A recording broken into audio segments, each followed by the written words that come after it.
One ought every day at least to hear a little song, read a good poem, see a fine picture and, if it were possible, to speak a few reasonable words. Welcome to Derry, Londonderry, UK City of Culture 2013.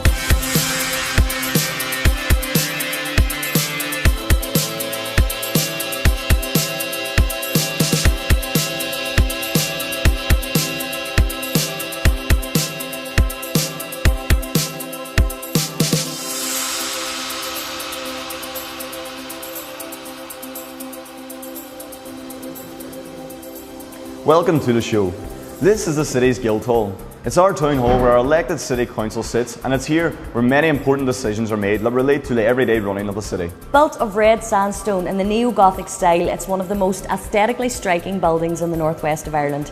It's just undergone a £9.5 million restoration and is now open to the public. So when you visit the city, you must call in. Coming up on the show today, we take a tour on the city's latest sightseeing attraction. We look at art from photography to public sculpture and even graffiti. And we talk to the man who wrote our theme tune, Snow Patrol's Johnny McDade. But first, the past few years have seen the city change beyond all recognition. What better way to see all the new attractions than from an open-top bus? Shane McCall's been taken in the sights. I'm here outside Derry's Visitor and Convention Bureau, the city's main tourist information office to you and me. I'm just about to board the city sightseeing tour bus. It's a great, relaxing way to get to know the city.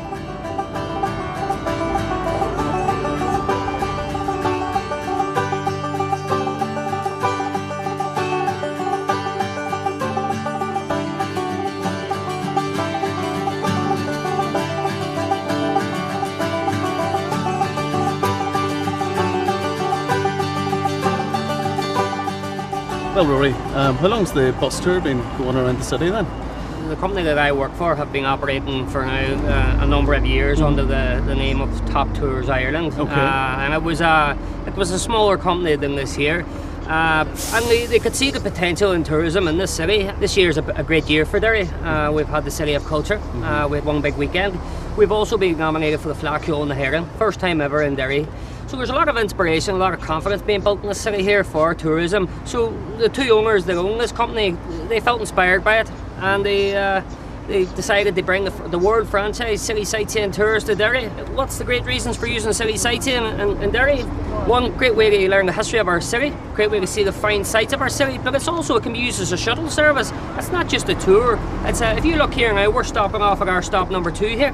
And some of the things that we can offer our visitors, if you just go up the street here, we've got St Columb's Cathedral, we've got St Augustine's Church, we've got the Apprentice Boys Memorial Hall. If you fancy a lovely bit of lunch, you've got the Sandwich Company here, and then we have Austin's of the Diamond, 180 years old, the oldest department store in the world. So it's a real group effort. There's local businesses linked into this. We're working with everybody. If you look here to your left, you've got the City Sightseeing sign just outside this cafe here, and other things. Everybody's working with us, they're encouraging us, and like guys, we're bringing people in. But what we're doing here now is we're pulling into the next stop, stop 3. We're going to send people into our city hall, the Guildhall. You know, there's local cafes that people could go for a nice cup of coffee. Someone wants to go for a nice pint of Guinness. There's bars within the area as well. So we're kind of facilitating the broader tourism sector within our town. And you just mentioned the Guildhall. It's just been restored. Great asset for the city. A lot of history there. It dates back to 1890. You know, it's the heart of the centre of the town here. Been in there, met all the new staff working on there, all great. A lot of young people as well, you know, enthusiastic to show off this great city. We're from England, just outside Manchester. And what's brought you over to Derry? We've come as a foursome. We're both in the motorhomes, and we just fancied coming. We've done a lot of Scotland. Just fancied coming to Ireland, somewhere different. And everybody's been so friendly. Just noticed that. Yeah, everybody is just everybody you speak to. They're very friendly, very helpful. Very helpful.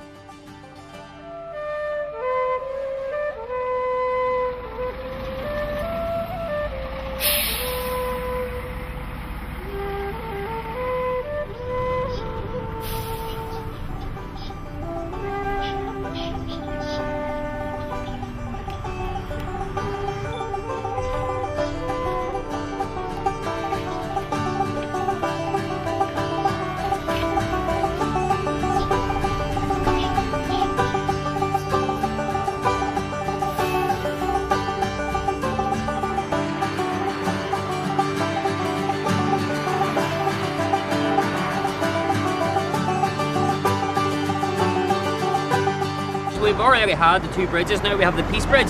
You know, when the Peace Bridge was built, there's people who would never have crossed the river to go to St Colum's Park or to the Everington site. Now everybody would cross here. So, for example, city sightseeing tours, Derry, Londonderry, we don't just do tours in the city side. We are trying to encourage tourism to the other side of the river as well. The Everington site here, which is wonderful, great place. The BBC Radio One Big Weekend spent there, and St Colum's Park. We're also going into Nelson Drive, telling the story of the Loyalist community as well. City sightseeing, we're offering packages. That's what we're doing. We're basically saying to people, come here, we'll organise your package for you. We'll show you the best places to go. We'll give you the best tours and the best that there is to offer. Excellent. Thanks very much. You're very welcome. You're very welcome, sir. So we're just coming back to base camp here. Personally, I hadn't been on the tour before, but I can thoroughly recommend it. It's been a really, really nice afternoon. So if you're heading to Derry, come onto the city sightseeing tour bus. Thanks Shane, that was a great tour. Behind me here in the entrance hall is the siege window, a magnificent stained glass artwork depicting images from the siege, a historically significant battle that took place here 400 years ago. Close by is the Void Gallery, which recently hosted an exhibition titled Picturing Derry, a collection of photographs taken during the more recent Troubles. Both local and international, amateur and professional photographers and artists contributed to the exhibition. The gallery attracted hundreds of visitors to see these images together for the first time. Our VT opens with a story from local amateur photographer Eamon Mallock.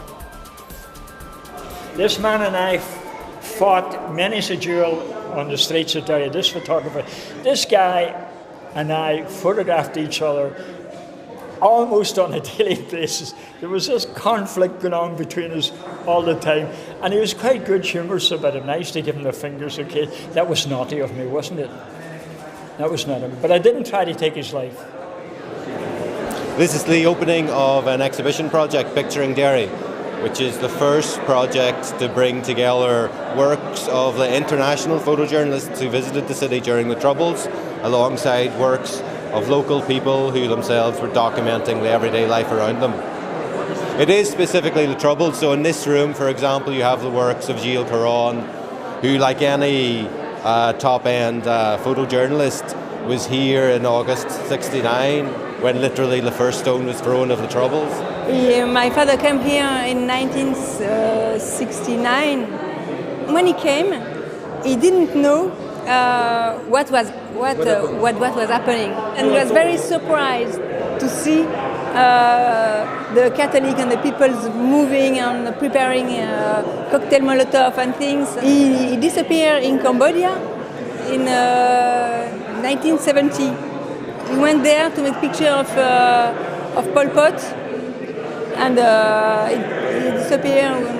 But nobody knows exactly what happened with him. I only have one piece of work here, you know. It's a two-part work, it's a diptych. So I was kind of really looking at the weather as a kind of metaphor for looking at an idea of drabness, of greyness, of something that was like everyday, and also that kind of sense of in the winter when it's like one grey day after another and kind of rain and drizzle, there seems to be no escape from it. And it felt almost as oppressive as the presence of surveillance. So I was trying to make work that was about that way of living alongside something that was, occasionally very immediate, but often just kind of in the background.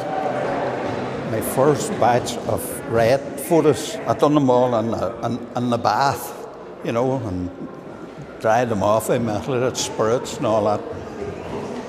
And when I seen the first images coming out, oh God, it was superb. Then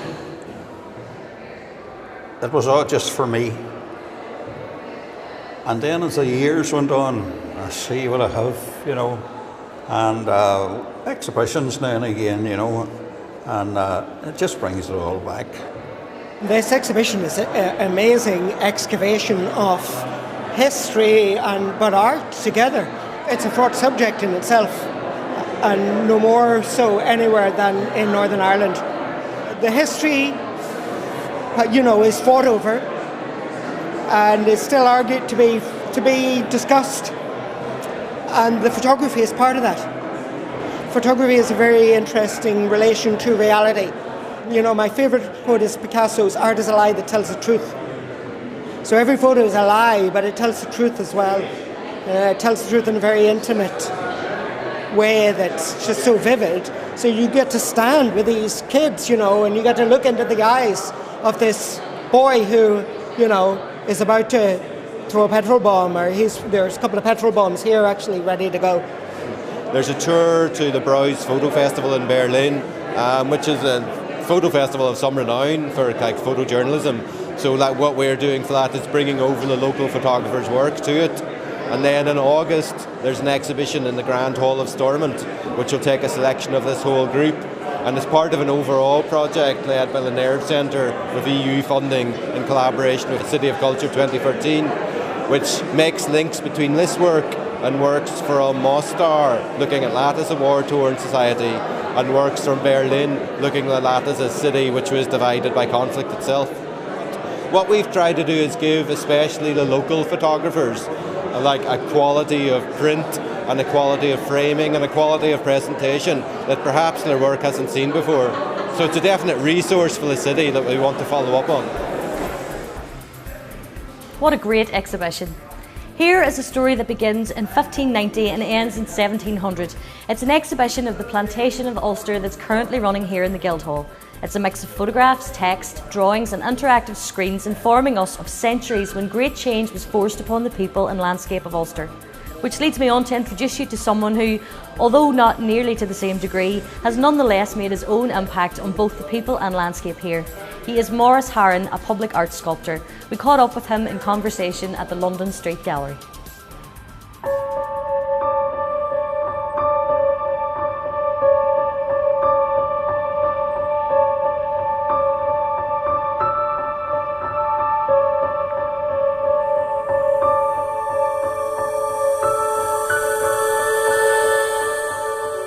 I believe I drew before I could talk, so drawing was my thing really. And when the nuns of Francis Street brought me across the road to draw on the blackboard for the girls' school, that was a big accolade for me. St. Colum's, you could be a priest or a teacher, and I was never not good enough to go for either option. But when I'd left the school, at the end of all exams that summer, somebody mentioned to me that there was an art college. I never heard of an art college. I went on to qualify as a teacher. I've taught since 1970, 5 years ago. You're very conscious, and of course you have to be, because your work is in public spaces. People are seeing it every day, touching it every day, but you're very conscious that first of all you want to make your work accessible to the people who are going to be living in the same environment as it. And secondly, that once it's there, it's not yours anymore. I sort of always imagine the woman going to the shop, or the man going over to the hospital, or the children going to school, passing this thing. And, I think they're not interested in art. These are people who are no interest in that at all. They're thinking about other things.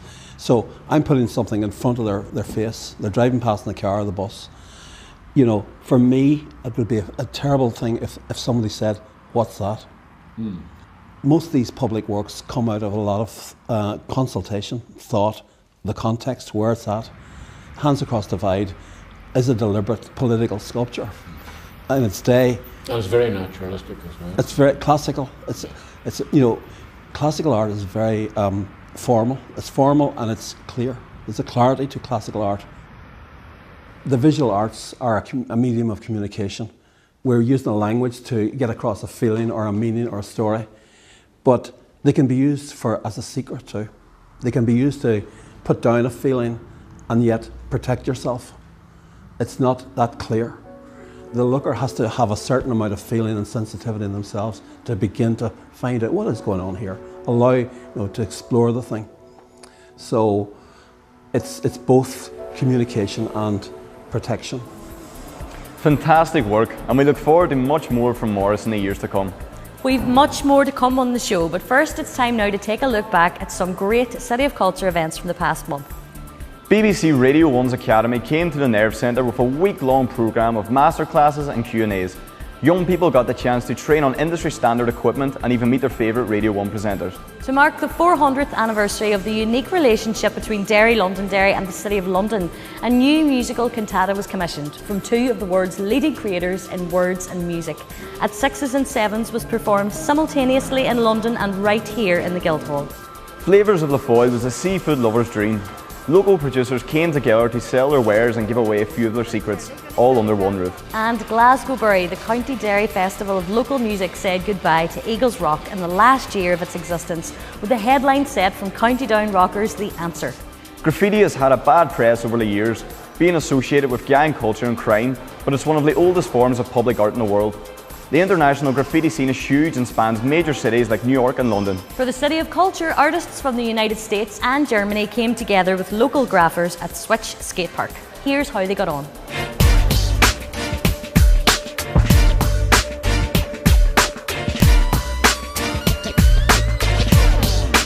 Well, this is a gathering of artists from all around the world. We started the end, we've got some of the Belfast guys and some of the local young Derry guys who are up and coming. And then we've got Edinburgh, we've got myself here representing the local, we've got Galway, Dublin, London, Livingston, Edinburgh again, Glasgow, Cork, Drogheda, New York, London, Cambridge, Sligo, Belfast, France. So it's coming from everywhere. And this is a showcase to show Derry and show the young people that there's other way. The bad stigma that is attached to the word graffiti alone.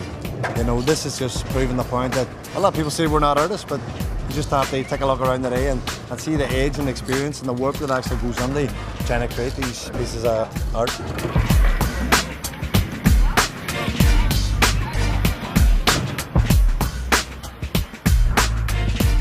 In the mid-80s, this whole culture came over from New York in a package. Breakdancing, the DJ, and all the art came from New York and was presented here as a package. And it kind of spoke to me as a kid. And I picked up as breakdancing originally, but I was really attracted to painting on the walls. And I always drew as a kid, so it was kind of followed on from that. And started scribbling on walls in my hometown, and getting bigger and bigger and better. And then I realised there's a whole network of people around the globe doing the same thing.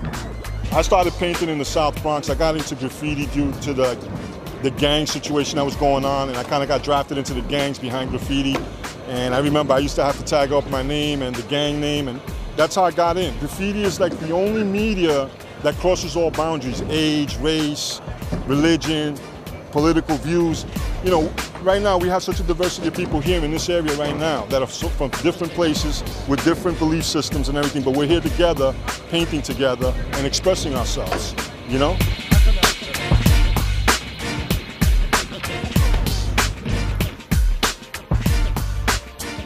I think that misconception is there a lot of the time, that it's like, oh yeah, they're going around pushing people around and doing X's on walls and whatever, but that's not the truth, you know. And I think when the kids see that it's a lot more about the art, I think that's better for the city in general. Most artists, they do their piece on their own. They're inside, they got a canvas, that's it. You might get a collaboration every now and again, but this art form, as you can see, from 100 yards of wall, everybody's working together. So you can't be selfish, you've got to work, you've got to say, the lad next to me saying he wants to use pink, so I'm going to use a bit of pink just to make a compliment. Rather than fighting against everybody and trying to be flash, you might as well try and work with everyone. I think that's a big thing that comes in the graffiti culture, you know. For me, I just love doing it. I love it. I mean, it's so addictive. If you ask any graffiti writers here today, once you get the bug, that's it.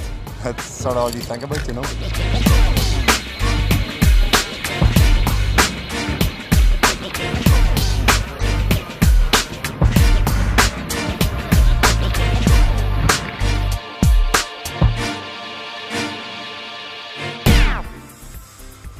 It's good to see graffiti get a good name for a change.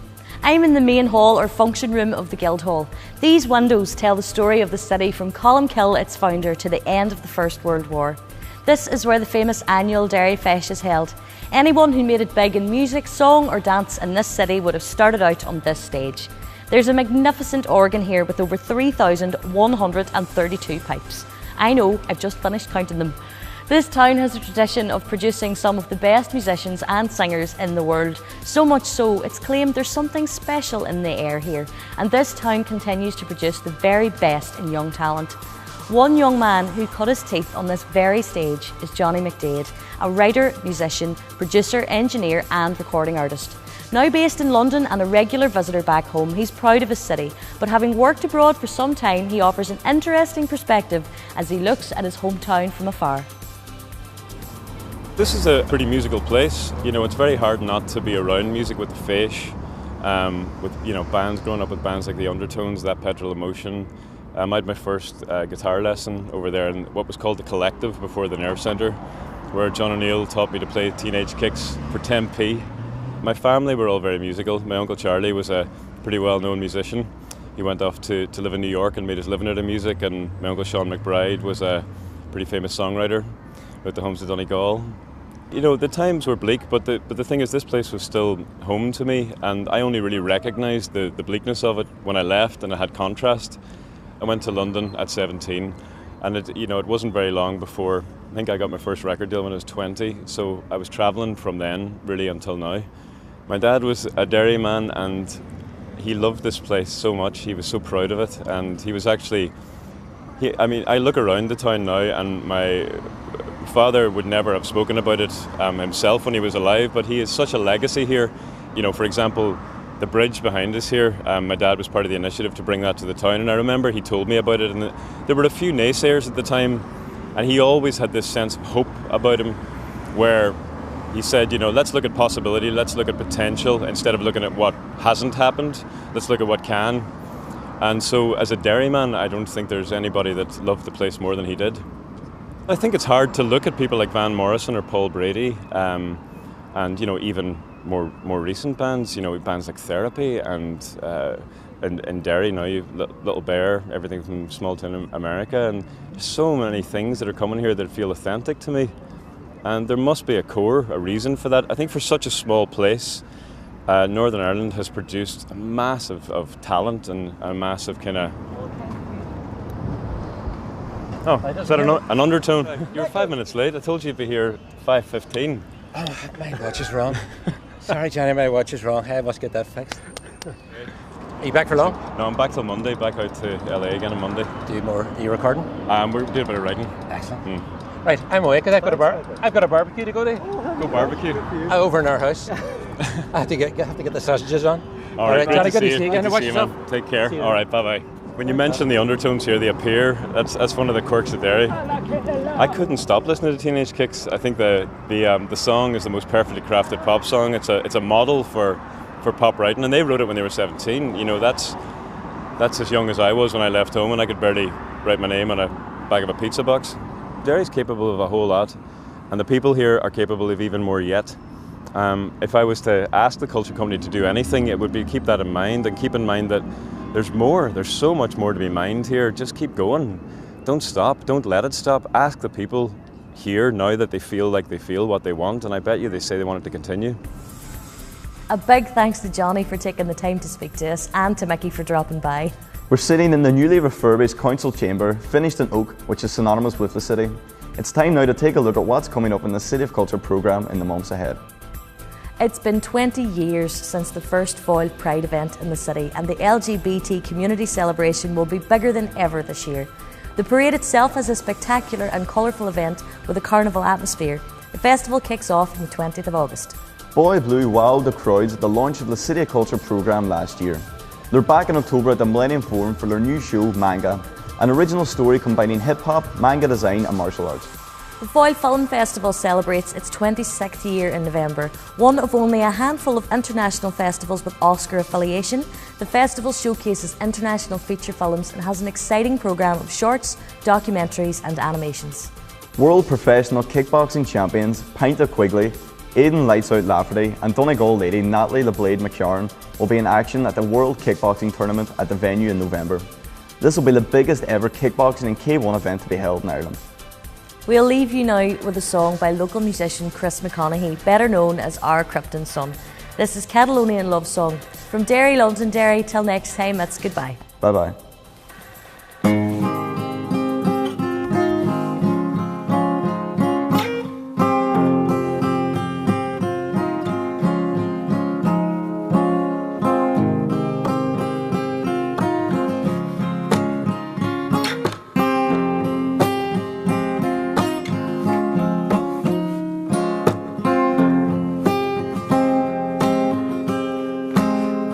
take my hand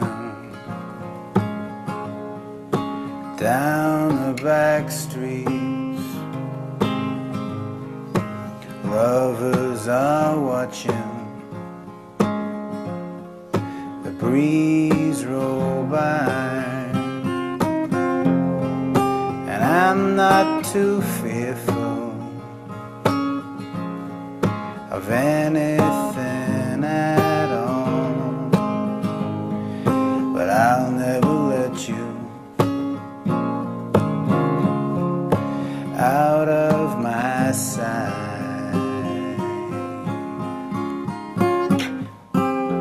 Catalonian love song.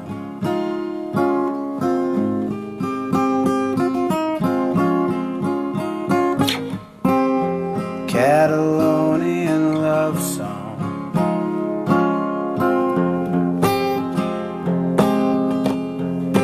It's not a question of why didn't we. Oh, there aren't any questions for you or for me. And the rain is relentless, and it runs down the street, and we run to cover our heads when no one can see.